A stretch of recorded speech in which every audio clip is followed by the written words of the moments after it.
Hi, welcome to another episode of the Irish Tennis Updates podcast. Today I am really excited to be talking to Sam Barry. Sam is a former Irish number one, reached a high ranking of 246 in the world, and he's a great ambassador for Irish tennis. So let's get into it.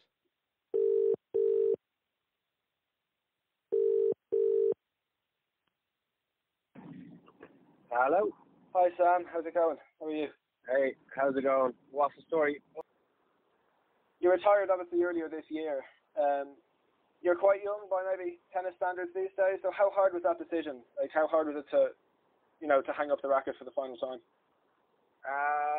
Yeah, it was really difficult. It's tough to I guess quantify how difficult, but it was it was extremely hard. To be honest, yeah, it feels really weird that like I'm 27 now, but the last full season I played was as a 25-year-old. So to think that I kind of effectively stopped tennis at 25, like my career was done essentially as a 25-year-old is a strange thought. But yeah, it was really hard. I didn't know last year, so 2018 was a bit of a tough year. I kind of made a big commitment to go down and spend 2 months down in New Zealand for a pre-season with my coach at the time, and basically within the first two tournaments of the year, I managed to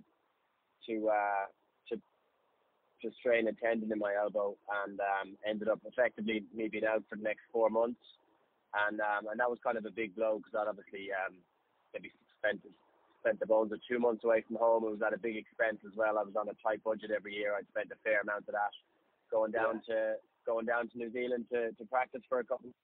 Just some personal sacrifices along with that, being away from family and friends and stuff for that kind of amount of time, and spending that much money, and then to be out for 4 months off the back of what wasn't my best season, I guess, in 2017, but which was all right.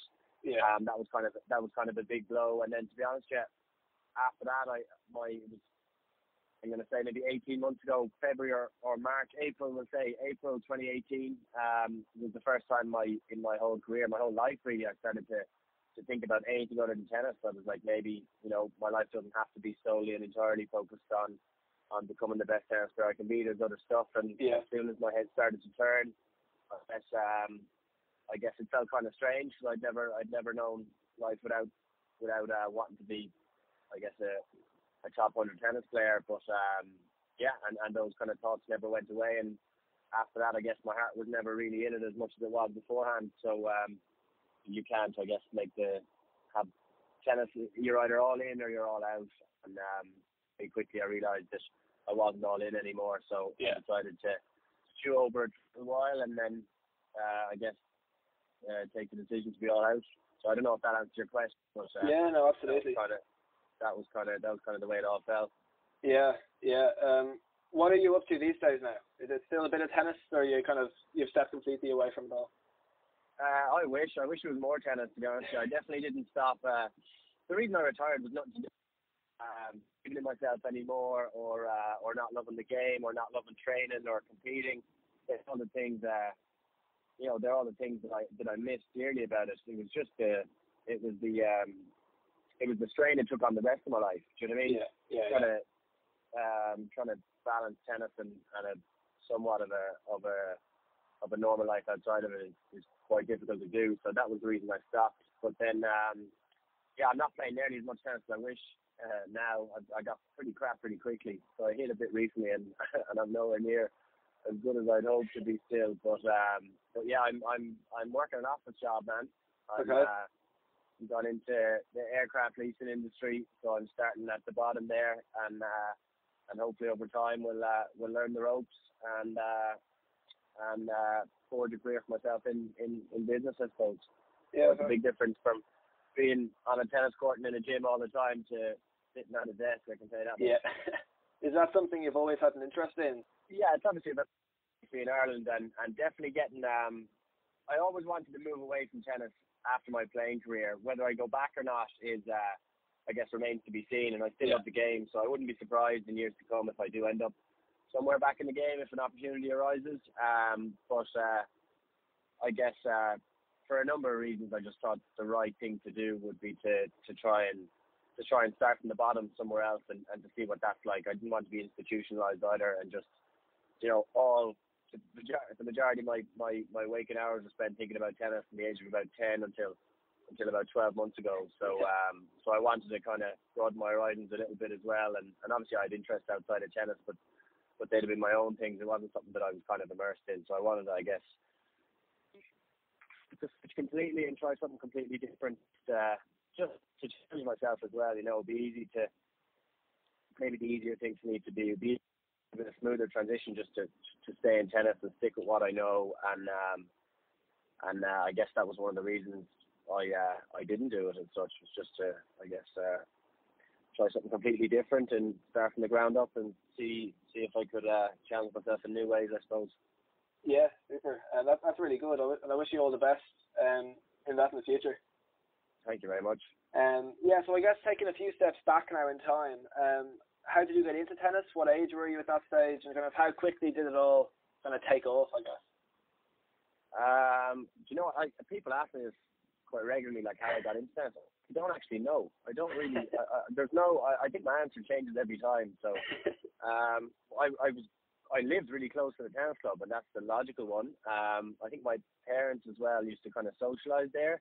It was kind of the hub for people around the area I used to live, to kind of for the parents to socialise, and Munster rugby was kind of a kind of up and coming at the time. And I remember I have distinct memories of being a young kid, and all our parents gathering there and watching some of the bigger games and stuff. And just the tennis club seemed to be the place where you played when I was whatever 8, 9, 10, 11, where you'd play soccer, tip rugby, tennis, tip the can, whatever it was. It all seemed to happen in the tennis club, and I think that's actually how I got into it, rather than anything else. Yeah, and that's interesting. So you obviously had a really good junior career. I believe, if I'm correct, you were the first Irish junior player to play in all 4 Grand Slams. Maybe, I'm not sure. There was a few. There was definitely a number of other guys that would have played in a bunch of them. Whether they played all 4 or not, I'm not sure. Okay. But you could be right. I'm not going to question it. It's your podcast. Well, I think I already did. I probably just messed up your question. I did. I played in all 4, but I'm not 100% sure if I'm the only Irish that has done it. Or the first one to do it. I know there's a couple of kids that have done it since. Yeah. But yeah, it was brilliant. The juniors was brilliant. I mean, they're still some of the fondest memories I have looking back over my tennis journey, or whatever you want to call it. Yeah. Being able to just share a locker room with some of the biggest names and to have a match that day, not just to be there looking at them, but to actually have your own match, to be preparing in the same vicinity beside them, was so inspiring. And through a lot of the tougher moments of my career, drawing on those memories and how amazing. I remember in particular playing the Junior US Open was just blew my mind. I remember staying in a hotel in downtown Manhattan and getting the bus out to Queens every day and playing the US Open, and I made a bit of a run, won 3 matches, and I remember just the experience of that kept me going for years afterwards. I absolutely loved it. Would you say that was your favourite of the 4, or if you look back, would you have a favourite you could pick out? I'd say it was, yeah. I'd say it was. It probably was the US Open. I guess it was the kind of whatever, one of those just little dreams I had for myself was to play a night match at the US Open. It was never realised, but it was definitely something that kind of drove me an awful lot of the time. And I think I remember just playing at that US Open, whatever way my matches fell, I seemed to have a day off in between some of them. Okay. And I was like a child. I'd hang around the courts until the evenings, watching all the night matches, watching all the men's matches, and I was just I was just really inspired by the whole thing. So I'd probably, looking back at my junior career, the US Open is definitely the one that sticks out, and I probably have to say it's my favourite as well. Yeah, that's interesting. So obviously you finished up your junior career, you'd had a lot of success. At that stage, was it a no-brainer really to go pro? I don't know that it was a no-brainer. I think it was just, for me, an 18-year-old mind at the time, I was just like, I want to see how good I can be. I believed in myself as a kid. and and just because I was at a fork in the road then at 18, I didn't see it as a reason to stray from what I wanted to do. Obviously, my parents were kind of in my ear, and maybe it would have been more of a holistic approach to go to college, and definitely a safer road for my life as a whole. You know, to be able to go and get a degree and then come out and play professional tennis afterwards. And yeah, but I think at 18, I wasn't one of the best juniors in the world, but on my day I could mix it with them, and I was lucky enough to come across a sponsor not long after I did. I had some decent results in the juniors, and yeah, I think I guess in my head I was pretty persistent with anyone who floated the idea of going to college with me. That the best place to, if you want to become the best tennis player you can be, and you want to become a top 100 tennis player, the best place to do it is on the tour, and it's to try and earn your stripes as early as possible. But that being said, I think I wish the 27-year-old Sam could go back and talk to the 18-year-old Sam and maybe make him consider it a bit more. Not that I regret it now, far from it, but maybe if I had gone to college, I'd still be playing tennis now. You know, who knows?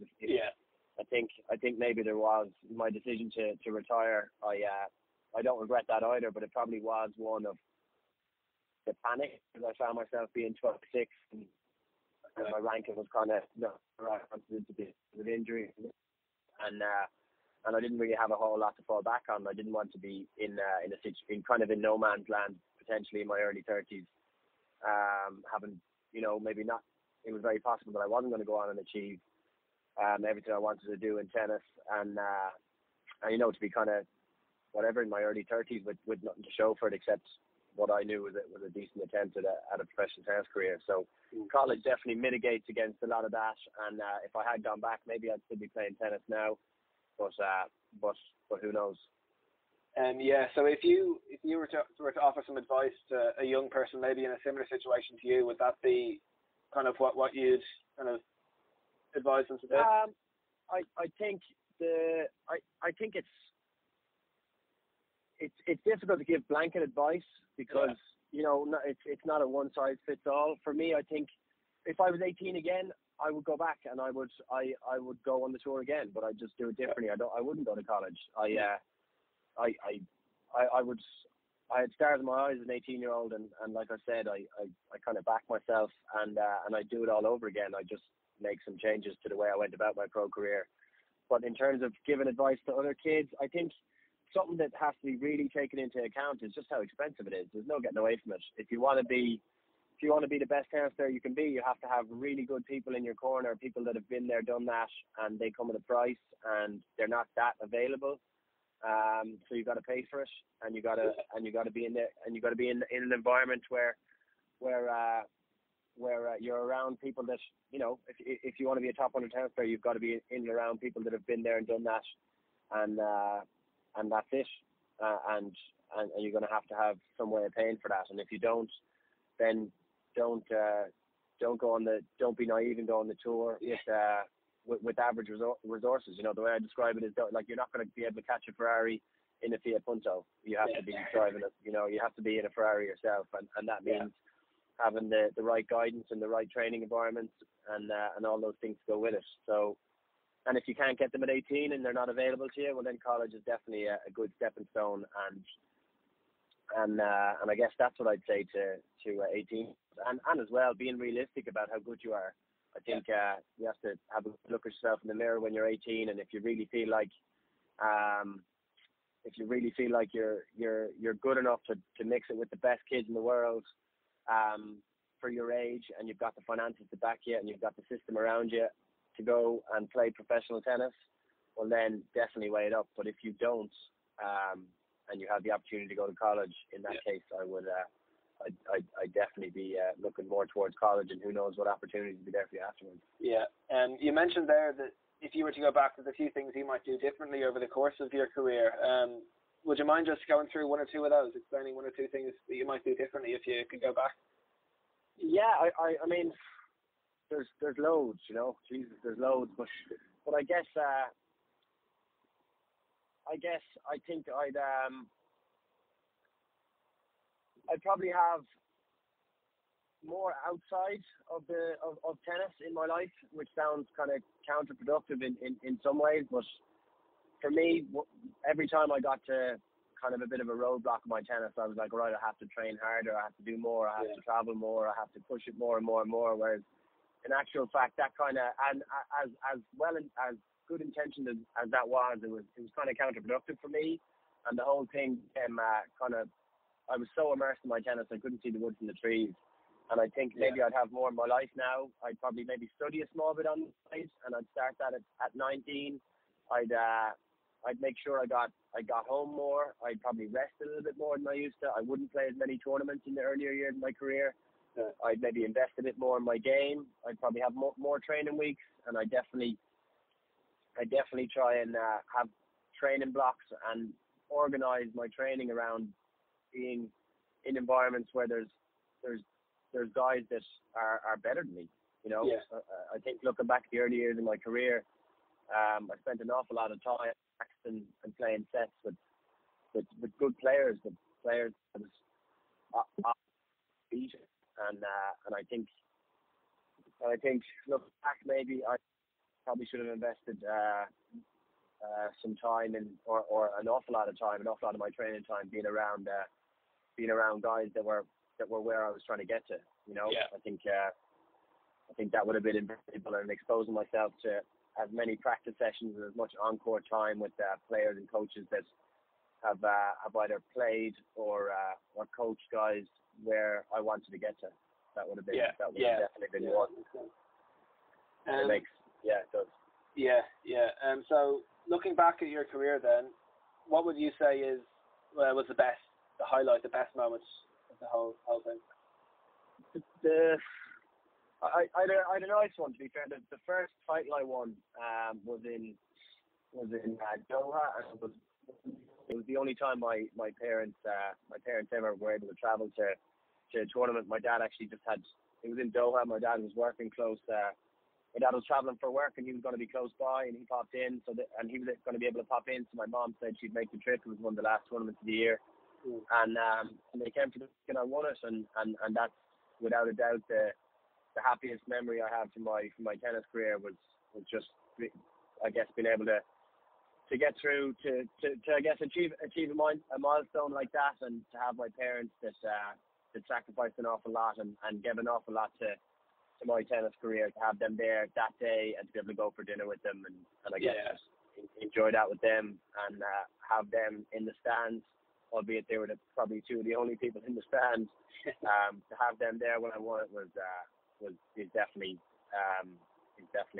my favorite moment. Yeah, that must have been really special. What about then the worst moment, a low point? Jesus. I mean, there's some tough days as an athlete. There's no doubt about it. There's some really tough days. I think you come face to face with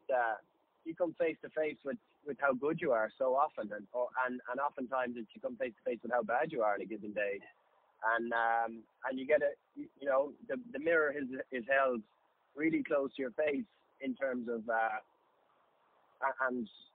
your performances. You know, there's no getting away from it. Like if you go out and you absolutely bomb in the match and you're terrible, and you go back to the hotel room on your own, and you know that, you know, maybe that day you didn't express yourself the way you wanted to, you didn't play the way you wanted to, your nerves got the best of you, and those days happen all athletes. But I guess when they happen and you go back to the hotel room on your own and you go back to the drawing board, some of those times when you're putting so much into it, some of those days can be pretty dark. But that being said, it's a really privileged existence, and as tough as some of those things are, I think I look back on in a weird kind of way. I think they're also some of my fondest memories looking back, because they're character building, and hopefully they're experiences that will stand to me in the long run.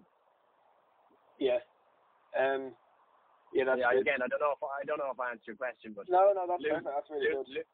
Losing is really shy, especially when you play crap, and then when you go back on your own and you've no one to talk to, and it's just you, and you know how crap you are. That's not a great feeling when you've just put whatever your whole life into trying to be good at this. So that can fun. Yeah. Wait, am I correct in saying that you were a hitting partner one year at the ATP finals, end of season finals? I was. So how was that experience? That was brilliant. That was brilliant as well. Really good. I got to practice with Nadal. I think I was there for 5 or 6 days, and I got to down those days, which was brilliant. And I got to, it was kind of my first experience practicing with the really top guys. You know, it was only the best 8 there. I practiced a number of times with some top 100 players here and there, but that was brilliant, and I think if there's any young tennis players that are listening to this, especially from Ireland, because it's not on your doorstep, I think exposing yourself, and obviously maybe that's a bit of an exceptional opportunity I got because of the Masters, and lucky they were stuck for partners, and I was an hour's flight away and I was able to do it, which practicing with guys that are where you want to be, and exposing yourself to that environment as much as you possibly can. Those experiences are invaluable because you learn so much. It's a brilliant experience to be able to be there and practice with them, but also to see them mess up. So I think sometimes when there's something on the TV, it feels like the world away. But when Rafa's the other side of the net and you see him jump 2 or 3 balls in the net in a row and look at his uncle all confused and worried, nervous about his match that's coming up, it kind of makes you feel a bit more. It takes the kind of mystique away from those players, and it makes them a bit more human. And especially when you're an aspiring tennis player and you're trying to get to that level, you know. I guess it makes it feel all a bit more achievable and attainable. To see their vulnerabilities up close too. So that was something I definitely took from that. Yeah, that's interesting. Now, it was in 2016. You reached your first Challenger final in Bangkok. You came from all the way from the qualifying, I think. So, how was that week? What was that like, making your way through and getting so far? Yeah, it was good. It was a good run. It was kind of that was probably the best tennis I played in my career. Was probably the second half of the 2015 season and then most of the 2016 season. Not all my results were great, but I was consistently playing at a high level, and that dipped a bit at the start of the first half of the 2017 season, but then the second half was pretty good too. So that was kind of the best tennis I played.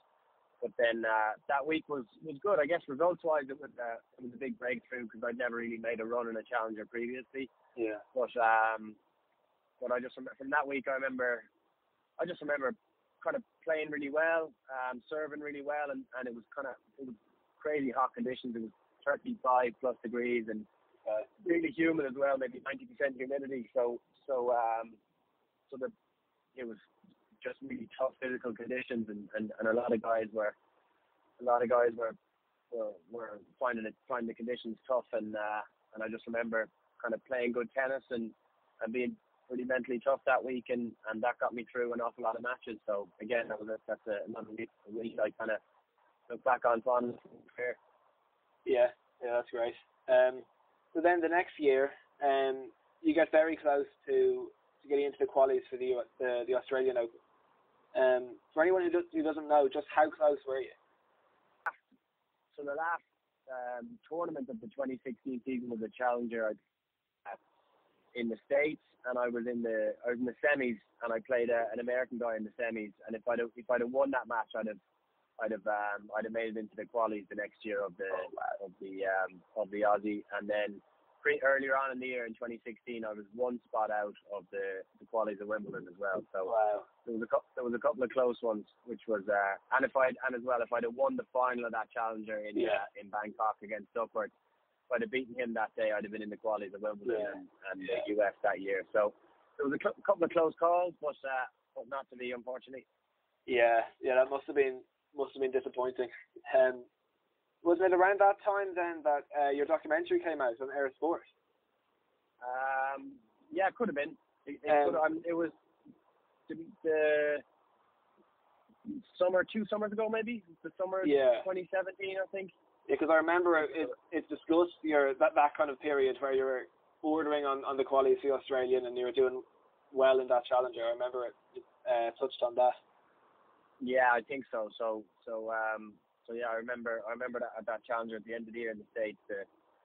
The two lads, the camera guys were there. So So yeah, it was early the next year, I think, when that documentary came out. You know, I remember watching it and finding it really interesting, and you know, a good insight into how your life must have been. But I mean, how accurate do you think it was? Do you think it kind of captured what it was trying to capture? It was, maybe looking back, I probably would. I'd probably try and be a bit more hands-on with the whole thing. I didn't really have much time for anything else. Obviously, if they wanted to use a film or something, I was happy to do it, but I didn't really care about the documentary, to be honest. Yeah. And looking back now, I probably regret a small bit not using it as more of a platform to maybe sell to sponsors within the documentary, or not even sell to sponsors, but to give a better idea, I guess, about how far I'd come and how difficult it is to be 250 in the world and to be competing at. I didn't really care much about that when I was playing. I just wanted to be better at what I was doing and to win the next match I was playing. But looking back, and I remember kind of regretting that after it came out. I was like, I watched it and I watched it and that was it. But I remember my feeling was like, Jesus, I had a perfect chance there to. Tennis isn't in the mainstream media in Ireland, and for not for my own sake, and not that I need to justify myself or far from it, but you know, I guess I have friends and peers that would have gone and made a good run of professional tennis, and you know, whether it be Conor Ireland or James McGee and these kind of guys that, you know, they and myself, and I think we achieved an awful lot, and maybe I had a chance to illustrate or articulate how high a level it is that we're competing at, and how we all were, and I guess it was documentary was about me, so me at the time. So we were to maybe breaking through, and I don't think I really fully took advantage of that. I think the overriding feeling that I guess from people who watch the documentary is, Jesus, you have a tough life, and I didn't really want that to be the case either. You know, I playing tennis and traveling the world, doing something you love and trying to be the best at it, or the best you can at it, is a really privileged existence. So yeah, I don't know. Again, I kind of rambled there. Again, but that was my that was kind of feeling after that. Yeah. So then I just have a couple of questions about kind of life on tour and your career in general. So how big were diet and then the kind of fitness, strength conditioning, how big a part did they play in your life? And would you have any advice in relation to those areas for anyone, kind of even in sports in general? I think so. They play a huge role. I think the thing with being a professional athlete is it's a 24/7 job. You know, what you put in your body and how you recover and all those things. They play such a big role in your energy and in your mindset, and that obviously feeds in and plays a huge role in how you're going to perform and how you're going to train. So I guess diet, to answer the first part, played a big role. I think I was lucky in that I like food. You know, I especially like good food, and I was kind of a bit of a dustbin as a kid, and I ate anything, and then so it wasn't difficult for me to eat healthy. And then so once I became more and more educated about what to eat and when to eat, it wasn't a chore for me. It was something I found pretty easy. And then but I would definitely if I was giving advice to any kids, I would definitely or any athlete in general, I definitely think knowing your body and knowing what your intolerances are, and eating according to your to your training times, and it plays a huge role in how much you recover in your energy levels, and it's imperative to being in the top of your game. So diet's huge. And then strength and conditioning obviously plays a massive role as well. I guess if you're doing a 5-hour training day, it's going to be 3 on the court and it's going to be 2 off the court as well, between warming up, warming down, seeing a physio, and then all the various different stuff you can be doing to improve as an athlete, whether it be mobility training, strength and conditioning, like you said, movements. You have to be an all-rounder as a tennis player. So getting that stuff right and having the right people in your corner to advise you is so important as well. Both of those things, like you have to really try and nail those things all the time.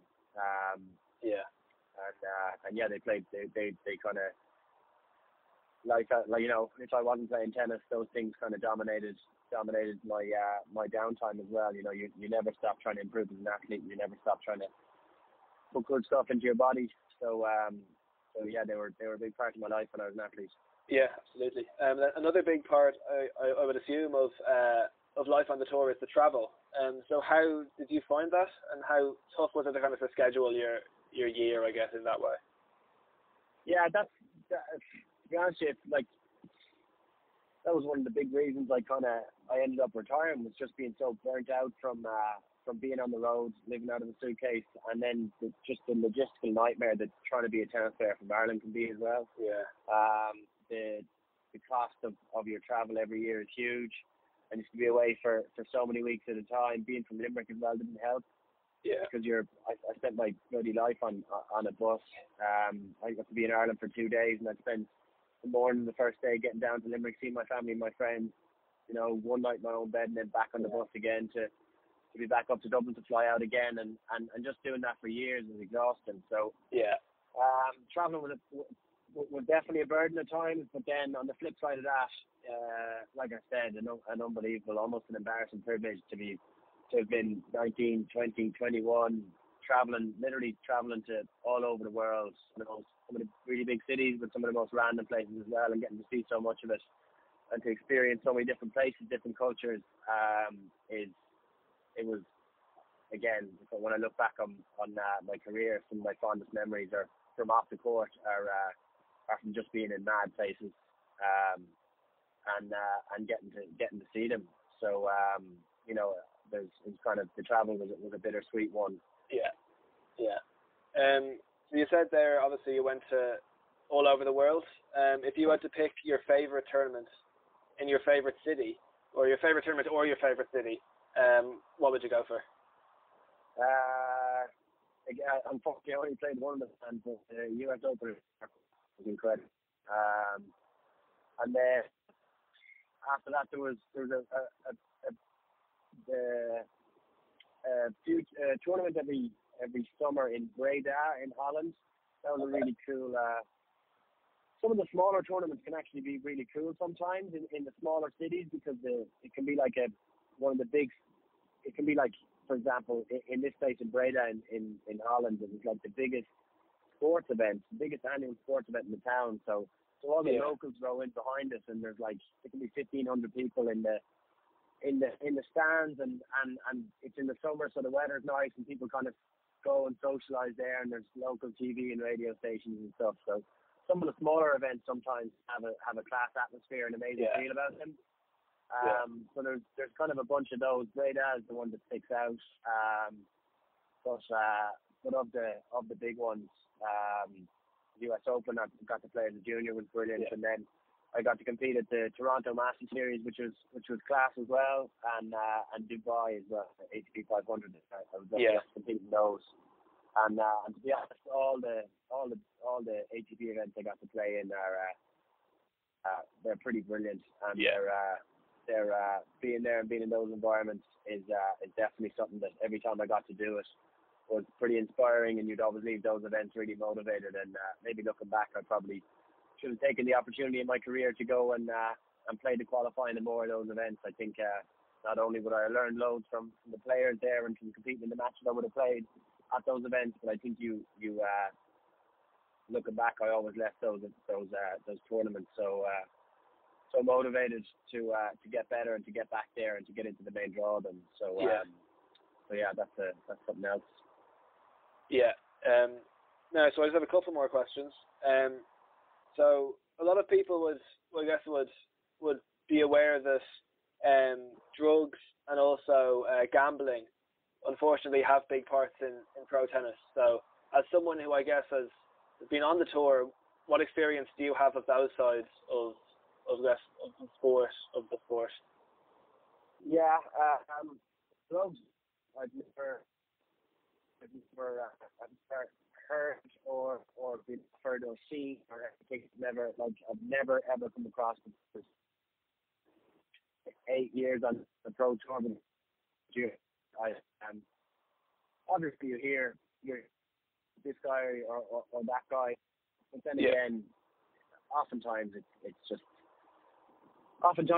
can be an excuse for some guys as well to be where they are in their careers and for their own careers to be stagnated, and they can stand out, they can throw other people under the bus because their careers could have taken off without any real evidence. So that was my only real kind of the only time I would have ever heard of drugs on tour would have been in that capacity. I never saw any. I certainly was never around any people that were using performance enhancing drugs or.